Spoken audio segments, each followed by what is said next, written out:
All right, gentlemen, let's look at some key concepts as we head into our playoff game tomorrow against Iowa Raptors. Game day roster, as you can see, it's been sent out. You know, a new face with Troy, but other than that, it's pretty much been a similar roster through all of our games. So not much change there. Itinerary. So kickoff being at 6 p.m. We're going to be at Augsburg at 4:30. And the warm up will continue the same pattern.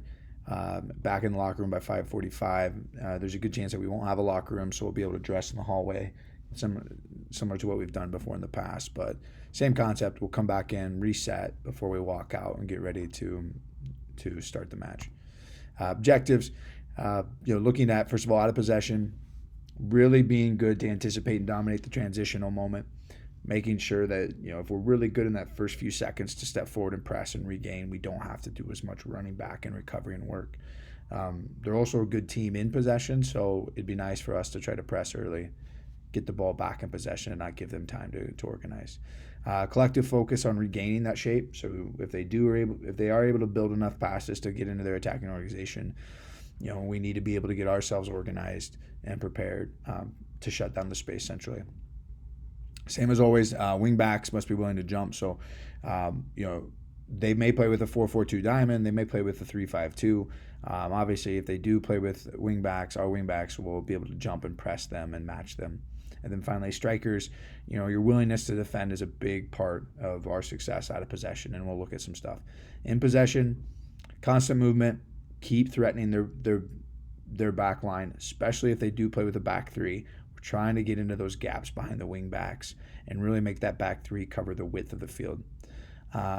We've gotten better here, but continue to increase the speed of circulation with our back three. Obviously, adding Troy into the mix, using him as a tool because his passing range is pretty good, so he can help us reach spaces. And then attacking mids, balancing that desire to rotate. So here's the challenge. They can match us man for man, so we will need some movement. And dropping in and rotating is fine, but making sure that we do it in an organized way so that we're able to deal with the transition if we do turn the ball over. And finally, as a group, we have a chance to take the club further than it's ever gone. We're in a national playoff situation where we can get ourselves into the final eight, the UPSL nationwide. Again, it goes along with this concept of city to the moon, going to a place that the club hasn't gone yet. So it's rare to have these opportunities, so let's make sure that we're seizing upon them. Starters, Troy in goal, Will, Logan, and Ethan as our back three, Nathan and Luke as our wing backs, Scotty as the six, Abai and McCrae as our 2 10s, and then Yasik and Cole as our strikers. You've seen this before, and I'll send this attached. We don't need to spend much time with it. I think the big thing, looking at some of the changes we've made with our goal kick structure, we trained this on Wednesday. I know not everyone was there, but it's important. So instead of having the goalkeeper play the ball to one of our center backs, we're going to flip it a little bit and have a center back. In this case, it's typically going to be Will playing into Troy's right foot. And then Troy has the ability to come forward, take a touch. He's got a little bit more flexibility to pick his option.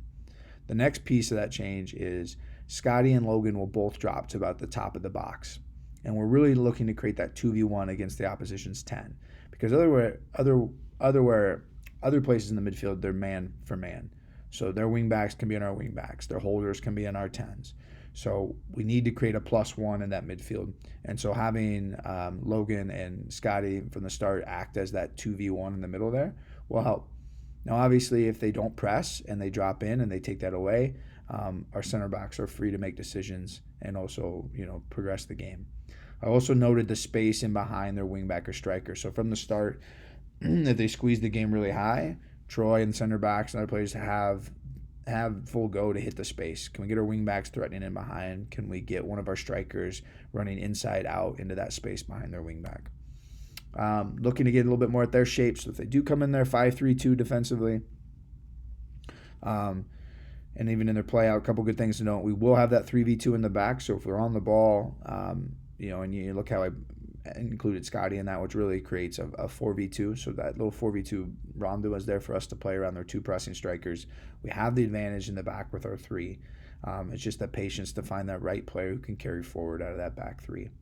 Also highlighted, their wingbacks do tend to get caught high, especially in transition. So willingness to get into that space behind their wingbacks when we win the ball And then, obviously with our wingbacks, we want to make sure that they defend more. So pushing their wingbacks further and further back, giving us more space in the midfield.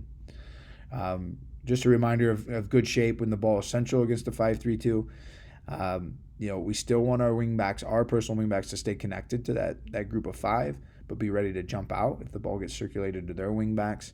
Our midfield 3 are shifting, ready to pinch and squeeze the ball central.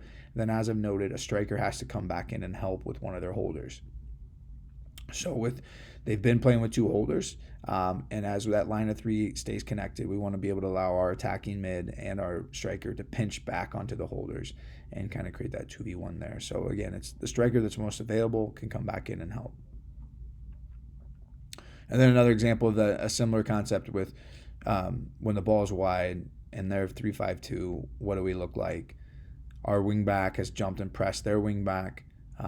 We're able to shift across, and again, it creates this 2 banks of 4, and then our 2 strikers can work back in on their 6s. The ball near striker is able to pinch onto their back line and deny their switch if possible. Then finally, looking at our high press structure, this is where it's a little bit different depending on how they build and how they want to do. Against a 4-3-3, we can match up man for man, and it works, and we can press really well. Because they have 3 center backs, it's slightly different. So some of the concepts are the same. Our wing backs are kind of sitting in the in-between, so they can help our back 3, but also jump and press their wing backs. I highlighted our 11, and you look at he's connected to 2 players. So 11 sits in that gap and is going to be able to sit in between their center back and their wide center back, and the ability to jump to either if they try to play. What that allows us to do is our 3 center midfielders can match up to their 3 center midfielders. So it's really on the strikers to press well enough to where the 9 goes and presses the ball, doesn't let the ball get back from which they came, and then the opposite striker is just sitting in the in-between.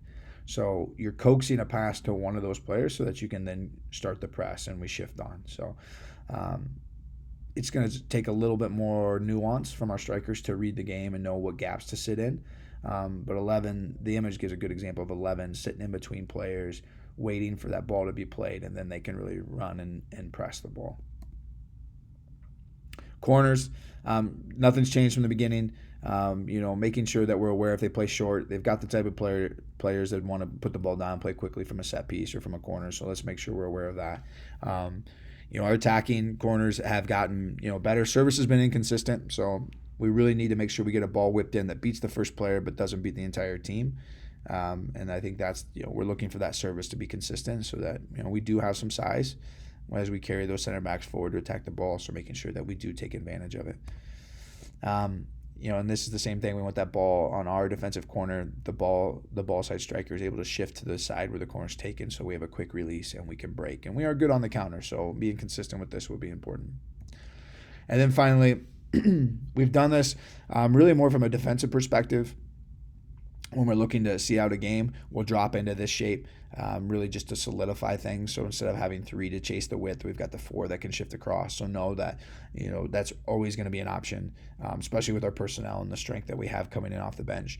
Moving into this 5-4-1 to see out a game or the final 10-15 minutes is always going to be there. At the same time, this does provide us some different options in attacking. So we obviously have the 2 strikers, the Yasik and Cole, but then really our backup shifts us probably more as soon as we enter Adam King, and if we go to a single striker, this would make sense for how we need to play. So again, this isn't new stuff you've seen every week, so just make sure that you're aware that this is always going to be there for us in case we need it. But guys, I'm really bummed I can't be there. Be watching and screaming loud from Colorado. Get the big win, and I look forward to see you guys back in training next week and preparing for a trip to Michigan.